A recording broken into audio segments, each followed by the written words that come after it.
नमस्कार सभी साथियों को राम राम। स्वागत है आपका अपने यूट्यूब चैनल एवी एजुकेशन पर। साथियों, बीएसटीसी एग्ज़ाम 2016 का जो पेपर है उसके जीके वाले 50 प्रश्नों को आज अपन देखने वाले हैं। ये एग्ज़ाम जो है 8 मई 2016 को हुआ था। ये जो जीके वाले 50 प्रश्न हैं उनको सोल्व करने वाले हैं। तो चलिए शुरू करते हैं। पहला प्रश्न ये है कि राजस्थान के जो एकीकरण हुआ था, राजस्थान के एकीकरण का श्रेय किसको दिया जाता है? तो सरदार वल्लभ भाई पटेल, लौह पुरुष उनको अपन कहते हैं, सरदार वल्लभ भाई पटेल, उनको ये श्रेय दिया जाता है। नेक्स्ट क्वेश्चन है भाई, पृथ्वीराज और जयचंद के मध्य में वैमनस्य का कारण क्या था? किस कारण से उनके मध्य विवाद था? तो संयोगिता को लेकर विवाद था। संयोगिता कौन थी? तो जयचंद जयचंद कन्नौज के राजा थे, उनकी बेटी थी। ठीक है। जयचंद और पृथ्वीराज के मध्य क्या संबंध अच्छे नहीं थे, और संयोगिता जो है पृथ्वीराज से प्रेम करती थी। वो चाहती थी कि मेरी शादी जो है पृथ्वीराज के साथ हो, और जयचंद ये कदे ही नहीं चाहता कि उसकी बेटी जो है पृथ्वीराज के साथ विवाह करे। तो जब उसको इस बात का पता चला कि भाई इनको दोनों को मध्य प्रेम प्रसंग चल रहा है, तो उसने संयोगिता का विवाह करने की सोची। और जयचंद ने एक स्वयंवर आयोजित किया, सभी राजकुमारों को इनवाइट किया, लेकिन पृथ्वीराज को इनविटेशन नहीं भेजा। और एक तो इनविटेशन नहीं भेजा, और उसके ऊपर उसने पृथ्वीराज की मूर्ति बना करके लोहे की द्वारपाल के रूप में लगा दी। जब इस बात का पता पृथ्वीराज को चला तो वो भी अपने दल बल के साथ स्वयंवर में पहुंचा। और संयोगिता जब वरमाला लेकर के डालने जा रही तो उसने पृथ्वीराज को नहीं देखा। तो उसने जब पृथ्वीराज की मूर्ति बनाई थी द्वारपाल के रूप में, उस पर जाकर के वरमाला डाल दी। इतने में पृथ्वीराज वहाँ आ जाता है और संयोगिता को लेकर चला जाता है। इस प्रकार पृथ्वीराज और संयोगिता का विवाह हो जाता है। तो ये संयोगिता को लेकर इन दोनों को मध्य क्या था? विवाद था। हल्दी घाटी का युद्ध किस वर्ष में हुआ? तो 1576 को हल्दी घाटी का युद्ध हुआ था अकबर के सेनापति मान सिंह और अपने महाराणा प्रताप के मध्य। 18 जून और 21 जून दो डेट याद रख लेना। 18 जून 21 जून, कई जगह 18 जून बताया जाता है, कई जगह 21 जून। हाँ, वैसे 18 जून याद रखना हमें। ठीक है। ये हुआ क्या कि 18 जून को सेना आकर वहाँ पड़ाव डाल देती है ना, 21 जून तक वो कोई आक्रमण नहीं होता। इसलिए ये दोनों डेट भी ध्यान रख लेना। किताबों में जो ऑथेंटिक किताबें दोनों आजकल डाल देते हैं, इसलिए 18 और 21 दोनों एक साथ ऑप्शन में आपके एग्जाम में नहीं आएगा। नेक्स्ट क्वेश्चन है कि मेवाड़ का बिजोली आंदोलन किसके नेतृत्व में? बिजोली क्या है कि मेवाड़ का एक ठिकाना था, और इसकी स्थापना किसने की? तो अशोक परमार ने बिजोली ठिकाने की स्थापना की। और बिजोली आंदोलन है ये विजय सिंह पत्ती के नेतृत्व में शुरू हुआ। विजय सिंह पत्ती का जो मूल नाम वो था भूप सिंह गुर्जर। क्या नाम था? भूप सिंह गुर्जर। और ये मेवाड़ का राजस्थान का सबसे लंबा चलने वाला किसान आंदोलन था बिजोलिया। यह शुरू हुआ था अपने 1897 से लेकर के 1941 तक, यानी 44 साल तक चला था। और ये एक ऐसा किसान आंदोलन था जिसमें किसी भी प्रकार की कोई हिंसा नहीं हुई, यानी अहिंसक आंदोलन जो था वो बिजोलिया आंदोलन था। नेक्स्ट क्वेश्चन है कि राजस्थान में 1857 की क्रांति का प्रारंभ किस स्थान से हुआ? तो राजस्थान में 1857 की जो क्रांति है उसका प्रारंभ नसीराबाद से हुआ। और भारत में ये क्रांति की शुरुआत कब हुई? कहाँ से हुई? तो मेरठ से हुई। कब हुई? 10 मई को। 10 मई को जो क्रांति की सूचना 9 दिन बाद अपने जो एजीजी लॉरेंस था, वो उस समय आबू में, गर्मियों में आबू में होता था उनका ऑफिस, तो वहाँ आबू में था। उसको 19 मई को इस बात की सूचना मिली। जब उसको बात की क्रांति की सूचना मिली तो उसने जो लॉरेंस जो था ना अपना एजीजी, अजमेर में जो 15वीं बटालियन तैनात थी, उसको नसीराबाद भेज दिया। तो जब नसीराबाद भेजे तो सैनिकों में क्या हुआ? अविश्वास, यानी सैनिकों को लगा कि भाई इनको अंग्रेजों को हमारे ऊपर विश्वास नहीं, इस कारण उन्हें विरोध की भावना भड़क उठी। तो सैनिक बख्तावर सिंह ने आग्रही अधिकारी था पिचाड़, उनसे पूछा कि आप हमें अजमेर से नसीराबाद लाए, क्या आपको हमारे ऊपर भरोसा नहीं था? तो ऐसा करके सैनिकों ने बगावत कर दी। सैनिकों ने वहाँ पर न्यूबरी और स्पॉटिस को गोली मार दी। तो नसीराबाद छावनी विद्रोह कब हुआ? ये तारीख ध्यान रख लेना, 28 मई 1857। ठीक है, 28 मई 1857 को नसीराबाद छावनी के अंदर विद्रोह होता है। और राजस्थान में जो क्रांति की शुरुआत है वो भी नसीराबाद से हुई है। नेक्स्ट सवाल है कि बूंदी के जो प्रसिद्ध साहित्यकार सूर्यमल मिश्र ने किस ग्रंथ की रचना की? तो सूर्यमल मिश्र ने वंश भास्कर की रचना की। इसके अलावा वीर सतसई, छंदोमयुग, रामरन जाट, बलवंत विलास, इन ग्रंथों की भी इन्होंने रचना की। जो ये बूंदी के राम सिंह के दरबार में रहते थे, और बूंदी के हिरना गाँव में इनका जन्म हुआ था, हरणी गाँव में। किसके समय में वेनसांग वेनचुआन भारत आया था? जो ये जो हवेनसांग है, ये से वेनसांग है से हर्षवर्धन के समय भारत आया था। और जो हवेनसांग है इसने भीनमाल की भी यात्रा की थी। राजपूतों के किस वंश ने जयपुर पर शासन किया? तो राजपूतों की एक शाखा है कछावा।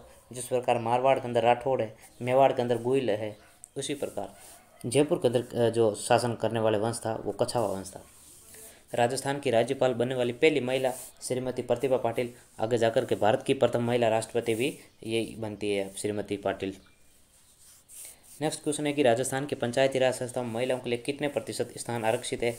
तो महिलाओं के लिए 50% स्थान आरक्षित है। और राजस्थान मंत्रिपरिषद में मंत्रियों की जो अधिकतम संख्या है वो कुल सदस्य संख्या की 15% हो सकती है। इसलिए राजस्थान में 200 सीटें, तो 200 का 15% कितना हो जाएगा? 30। इसलिए मंत्रिपरिषद में मंत्रियों की अधिकतम संख्या कितनी है राजस्थान में? 30। ठीक है। नेक्स्ट है कि वर्तमान में राजस्थान में संभागों की संख्या कितनी है? 2016 का पेपर था, उस समय 7 संभाग थे। अभी सीएम साहब ने 3 और घोषणा कर दी है, 10 आने वाले समय में 10 देखने को मिलेंगे। राजस्थान का हाईकोर्ट कहाँ पर है? जोधपुर। राजस्थान तांबे की खान कहाँ पर है? खेतड़ी। खेतड़ी झुंझुनू के अंदर। राजस्थान में स्थित राष्ट्रीय पक्षी उद्यान केवलादेव भरतपुर। राजस्थान राज्य का राज्य वृक्ष है खेजड़ी। खेजड़ी का जो वैज्ञानिक नाम है प्रोसोपिस सिनेरेरिया। इसको सीमलो, घंटी और बन्ना बन्नी, पे आदि भी इसको कहते हैं। ठीक है। खेजड़ी पर डाक टिकट भी जारी हुआ है। 30 पैसे का डाक टिकट खेजड़ी पर 1988 के अंदर जारी हुआ था।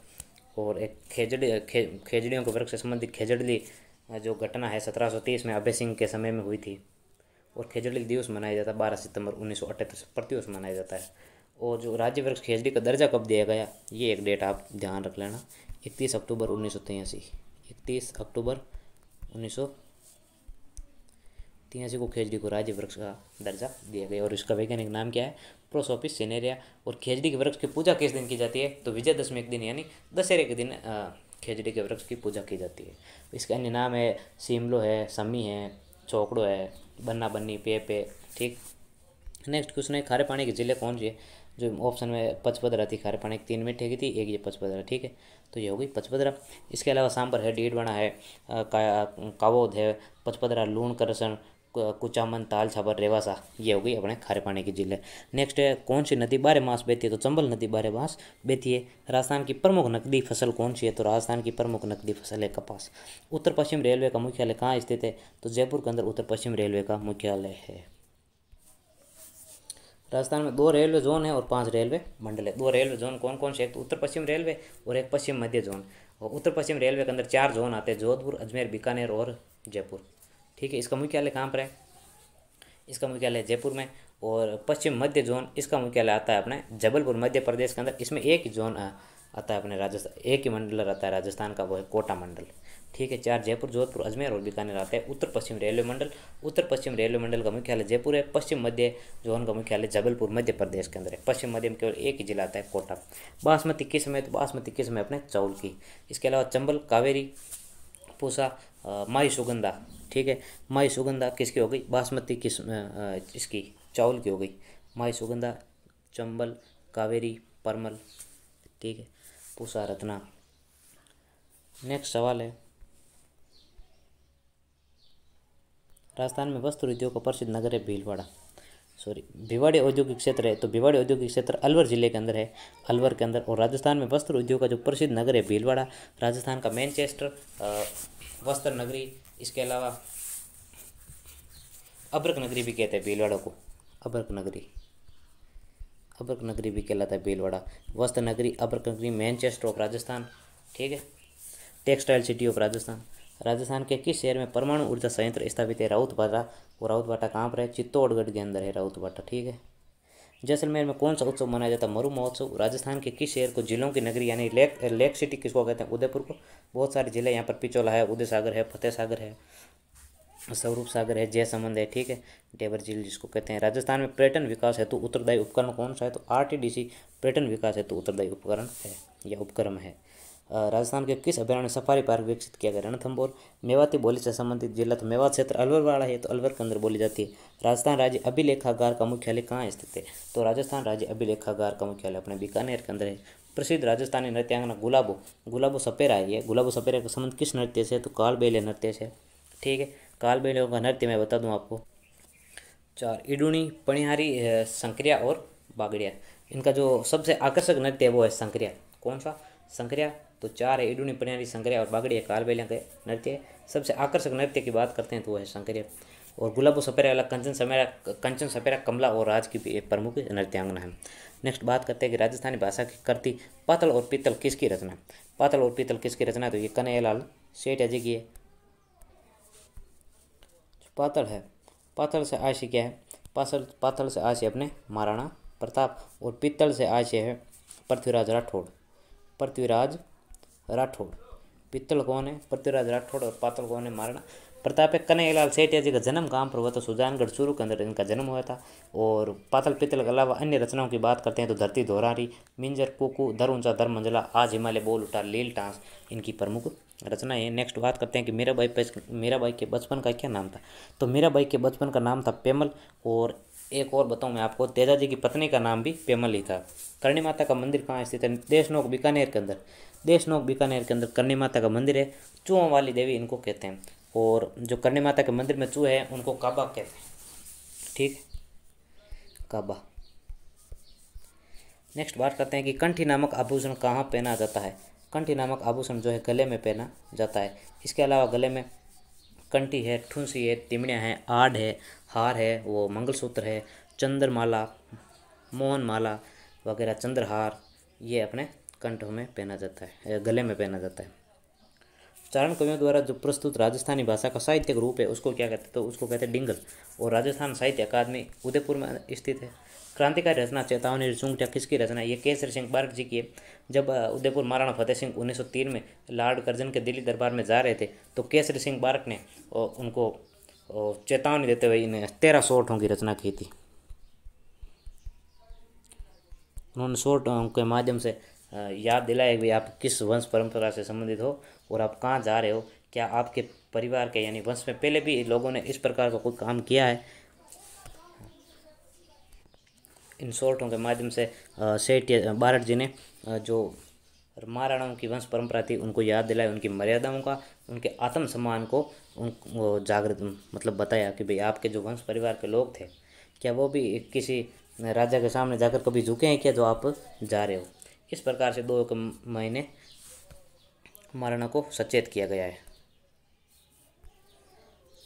बादशाह मेला भरता है ब्यावर अजमेर के अंदर बादशाह मेला भरता है। वाला नृत्य ग्राह्य जनजाति का प्रमुख नृत्य है और इसको ग्राह्यों का घूमर भी कहते हैं। नाथद्वारा वैष्णव संप्रदाय का मंदिर है। राजस्थान में सास बहू का मंदिर कहाँ पर है? नागदा के अंदर। सास बहू इसको कहते हैं। सहस्र बहू मंदिर नाम था लेकिन धीरे धीरे सहस्र बहू से ये सास बहू बन गए। विजय स्तंभ किस जिले में स्थित है? तो विजय स्तंभ चित्तौड़गढ़ जिले के अंदर स्थित है। और विजय स्तंभ के बारे में जो प्रमुख बात है वो देख लीजिए। जो ये विजय स्तंभ है, विजय स्तंभ का निर्माण किसने करवाया? पहली बात यही है कि विजय स्तंभ का जो निर्माण है महाराणा कुंभा ने करवाया। कब कराया? तो सारंगपुर विजय के उपलक्ष्य में। कुंभा ने जब सारंगपुर विजय जो यानी मालवा विजय जब की थी उसकी जो याद में स्मृति में इन्होंने ये विजय स्तंभ का निर्माण करवाया था। इसको विष्णु ध्वज भी कहते हैं, मूर्तियों का अजायब घर भी कहते हैं। ठीक है, ये 9 मंजिला भवन है और 120 फीट ऊंचा है। ये 157 इसके अंदर सीढ़ियाँ हैं। उस समय इस पर खर्चा आया था 90 लाख रुपये का खर्चा आया। और इसके शिल्पी की बात कर लेते हैं अपन। जेता इसका प्रमुख शिल्पी था। इसके अलावा जेता पामा पूंजा और इसके साथ है जेता मापा पामा पूंजा। 8वीं मंजिल पर कोई मूर्ति नहीं है और 3री मंजिल पर 9 बार अल्लाह शब्द लिखा गया अरबी भाषा में। ठीक है, और टोड ने इसको कुतुब मीनार से श्रेष्ठ बताया। फर्ग्यूसन ने कहा कि भाई ये रोम के टार्जन के समान है। बस इतना ही आपको इस बारे में ध्यान रखना है। तो कुंभा ने बनवाया मालवा विजय के उपलक्ष्य में या सारंगपुर विजय के उपलक्ष्य में। और इसका जो निर्माण काल है वो मैं आपको बता देता हूँ। 1440 से लेकर के 1450 तक 8 साल में ये बन करके तैयार हुआ था। और सारंगपुर विजय या मालवा विजय के उपलक्ष्य में इसको बनवाया था कुंभा ने। जेता इसके प्रमुख शिल्पकार थे। नेक्स्ट क्वेश्चन है अपना, सुप्रसिद्ध बनी ठनी किस शैली से संबंधित है? तो बनी ठनी जो है किशनगढ़ शैली से संबंधित है। भारत की मोनालिसा इसको कहते हैं। राजस्थान विधानसभा का कार्यकाल कितने वर्ष का होता है? तो 5 वर्ष का कार्यकाल होता है। राजस्थान लोक सेवा आयोग यानी आरपीएससी का मुख्यालय कहाँ पर है? अजमेर के अंदर है। संजय कुमार श्रोत्री अब भी इसके चेयरमैन हैं। हल्दीघाटी युद्ध के बाद महाराणा प्रताप ने किस स्थान को अपनी राजधानी बनाया? तो चाउंड को राजधानी बनाया था। कब बनाया था? 1585 के अंदर बनाया था। ठीक है, और ये राजधानी कब तक बनी रही? 1613 तक ये राजधानी बनी रही। और कितने साल तक रही? ये 28 साल तक। 15 और 13 28 साल तक। और प्रश्न एक बार ये पूछा गया कि महाराणा प्रताप के समय में कितने वर्ष तक रही, तो प्रताप जो है उनकी मृत्यु 1597 में हो जाती। तो 85 से 97 कितने साल होते देख लो आप, 12 वर्ष। 12 वर्ष तो प्रताप के समय रही। और चौंड राजधानी टोटल 28 वर्षों तक रही, 1585 में बनी और 1613 तक बनी रही। ठीक है, नेक्स्ट बात करते हैं कि पन्नाधाय ने अपने जो पुत्र है उसका बलिदान देकर किस राजकुमार की जान बचाई। तो वो राजकुमार कोई और नहीं बल्कि वीर शिरोमणि महाराणा प्रताप के पिता श्री उदय सिंह जी थे। ठीक है, और पन्नाधाय ने अपने पुत्र चंदन का बलिदान देकर के राजकुमार की जान बचाई थी। इनको मारने के लिए कौन तुला हुआ था, इनको मारने के लिए तुला हुआ था अपने बनवीर इनको मारने के लिए आया था। राजस्थान के किस जिले में आकल लकड़ी जीवाश्म पार्क यानी आकल वुड फॉसिल पार्क अपने जैसलमेर के अंदर है। ठीक है, और भटनेर का किला किस जिले में, तो भटनेर का किला जो है हनुमानगढ़ जिले में स्थित है। इसका निर्माण भूपत भाटी ने करवाया था 3वीं शताब्दी के अंत में। और इसके वास्तुकार की बात अपन करते हैं तो इसके वास्तुकार का नाम है केकैया। क्या नाम है भाई, केकैया। ठीक है, पहले इसका क्या नाम हुआ करता था, पहले नाम हुआ करता भटनेर, बाद में इसका नाम हनुमानगढ़ कैसे पड़ा। बात है 1805 की। 1805 में बीकानेर के शासक हुआ करते थे सूरत सिंह ने। सूरत सिंह ने जो भटनेर के शासक थे जाब्ता सिंह भट्टी को मंगलवार के दिन पराजित कर दिया था। इस कारण से इसका नाम हनुमान जी पर रख दिया, हनुमानगढ़। यानी मंगलवार के दिन जाब्ता सिंह भट्टी को पराजित किया था अपने बीकानेर शासक सूरत सिंह ने, इसी कारण इसका नाम कर दिया हनुमानगढ़। और कब हुआ ये युद्ध, 1805 के अंदर। ठीक है, बस भटनेर दुर्ग के बारे में यही बातें हैं कि भाई 3वीं सदी के अंत में बना भूपत भाटी इसका निर्माता था। उपनाम एक ध्यान रख लेना कि उत्तरी सीमा का प्रहरी कौन सा दुर्ग है, तो भटनेर दुर्ग है। वास्तुकार इसका केकैया। और सर्वाधिक विदेशी आक्रमण किस दुर्ग पर हुए, तो सर्वाधिक विदेशी आक्रमण जो है वो अपने भटनेर दुर्ग पर हुए। इसी के साथ ही जो 2016 का पेपर था BSTC का, उसके जो जीके के 50% थे वो हमने देख लिए। आगे अपन जो शिक्षण अभिक्षमता के प्रश्न है, रीजनिंग के हिंदी के प्रश्न है, उनकी जो वीडियो